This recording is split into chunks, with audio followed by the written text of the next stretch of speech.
Sobrang ganda ng kulay niya. Iba-ibang kulay.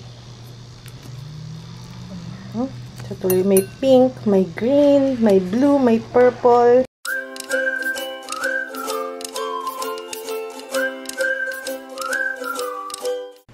Good morning, guys. Ano tong camera ko? Masyadong malapit. Masyadong malapit tong camera. So, ngayon, nagluto ako nagpababad si mother ng baboy 2 days ago.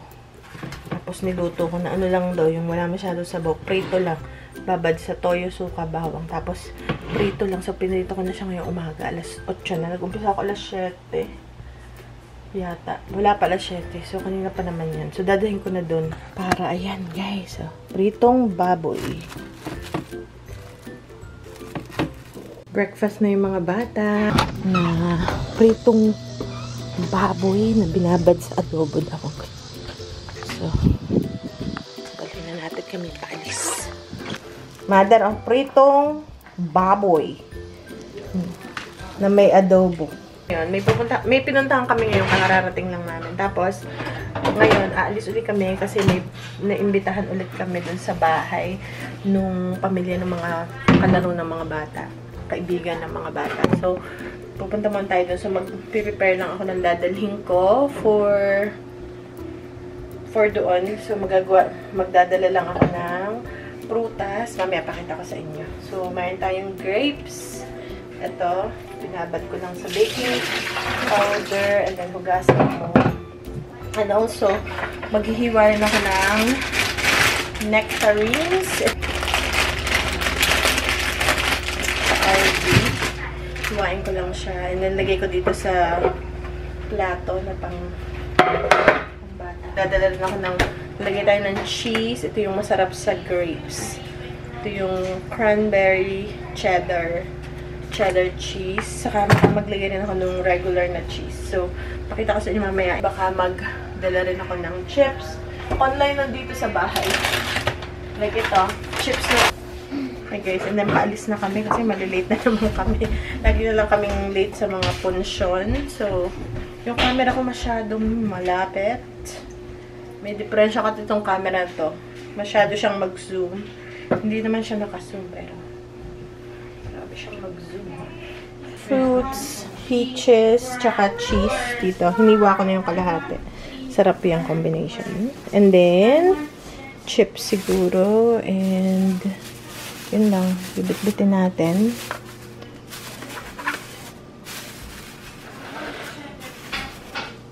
And then, itong chips. Saka siguro isa nitong hotdog buns. So, paalis na kami, guys. Kasama na natin ang buong barkada.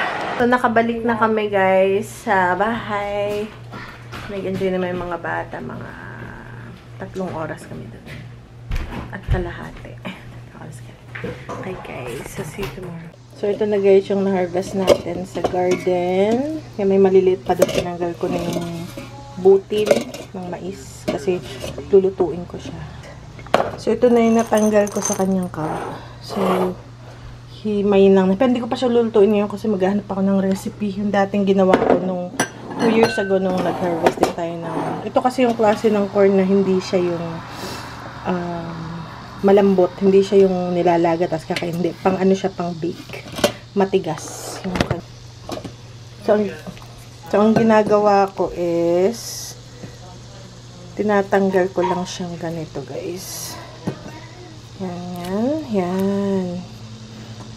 Tapos, ilalagay ko siya sa food processor or sa aking Vitamix sa blender. And then, hanggang maging pino. And then, ibibake natin. Parang ano ba yun? Mahab lang. Hindi ko pa sure.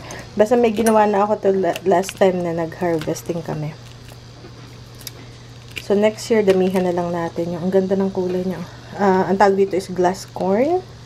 Tapos, ito namang isa is, ano to? Cherokee. Tapos, ito, iba rin to, guys, ang tawag dito. So, iba-ibang klase siyang corn. Ito, iba-ibang kulay, oh. Ito niya. Ang ganda. Pero dito, dinidisplay siya sa pag may festival, fall festival. Pero pwede rin siyang kainin. Okay. So, atin lang siyang tanggalin. Okay. Yan. Ang ganda ng kulay ng corn.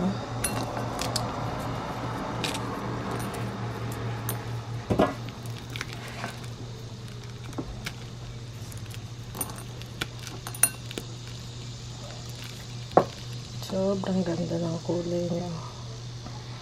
Iba-ibang kulay. So, tuloy may pink, may green, may blue, may purple. May orange. Iba-iba talaga. May pula. May ano. Ang ganda, ano. Oh, yung tiyang ko. May dilaw. Okay. Okay.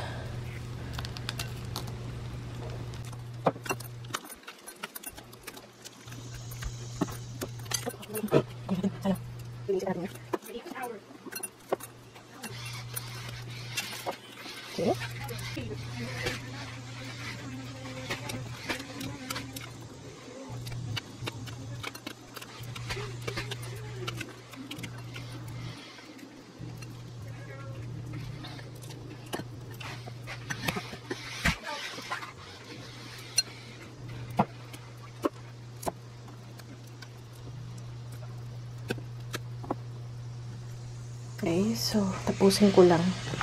Baka gusto rin ng mga batang maghimay. So ito na yung ating himay. Marami pa. Pero konti pa pala doon.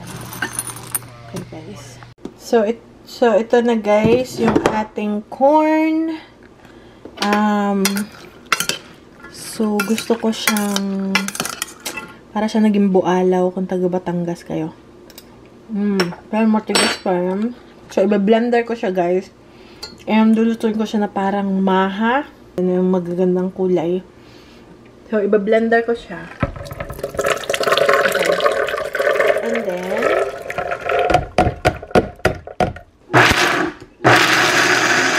wow. Lagyan natin ng coconut milk.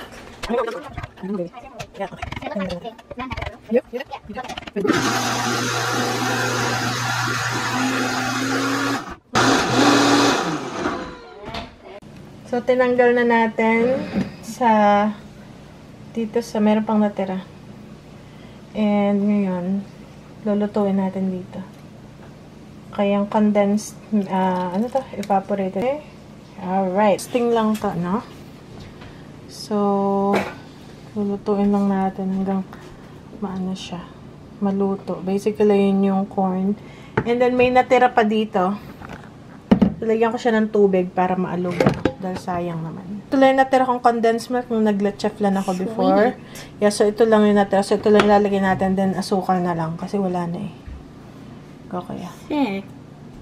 Kuya always loves to help. Kaya minsan kahit ayoko silang tumulong. I love baking. Yeah, tinatawag ko siya. Kasi okay.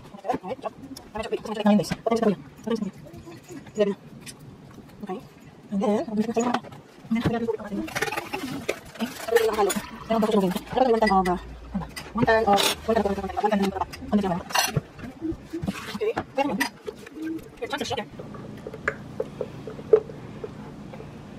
we might transfer it in a bigger ganito lang hanggang sa maglapot siya. Okay, can I see that?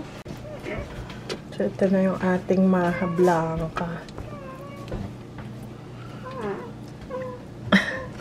May nagtatampo dito. Okay. So, tapos na yan.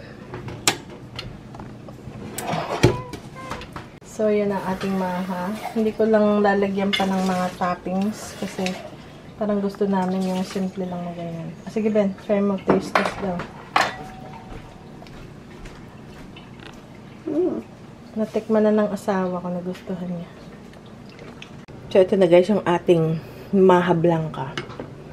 Na yung mais na ginamit natin is from the garden. Mais yun na matigas. Hindi ko alam kung anong tawag. Yung hindi siya yung sweet corn na kinakain. Talagang pang-bake siya. So ngayon, ang gagawin natin. Nag-toast ako ng pecans. Lalagyan natin yung ibabaw para sa crunch. Masarap siya. Tinikman ko na. Oh. Masarap siya yung may may toppings. Pwede rin na ano raw. yung, ano ba yun? Yung gata na inano.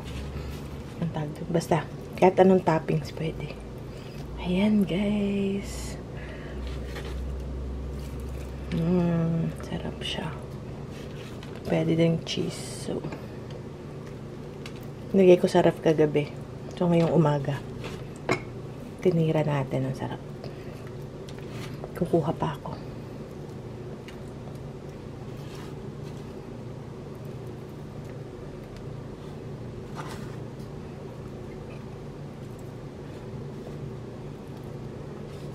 Okay, guys. Yan. Sarap niya, guys. Talagang lasang-lasa mo yung corn. Kasi konti lang cornstarch yung nilagay ko dito para lang siya lumapot. Ito talagang puro na ano to, yung corn from the garden. I think ginawa ko rin to 2 years ago nung may corn din tayo. Same na corn. Masarap siya. Ito na lang, guys, yung ating maha. So, ngayon, masarap pala siya talaga yung may cheese. So, ito lang yung cheese natin. So, itong cheese na to, lasa tong Eden cheese. So, creamy, may alat. Sarap itong cheese na to. Okay. Ano? More? More? Or let's do the big one.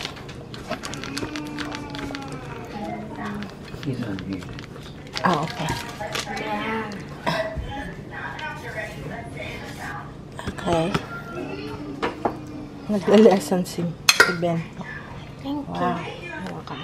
So, may appointment ulit si Father. Huli na itong appointment. Tapos na yung kanyang appointment sa doktor. Yung para sa paa. Ngayon naman, ito yung sapatos. Ngayon, ano na tayo? Sa sapatos.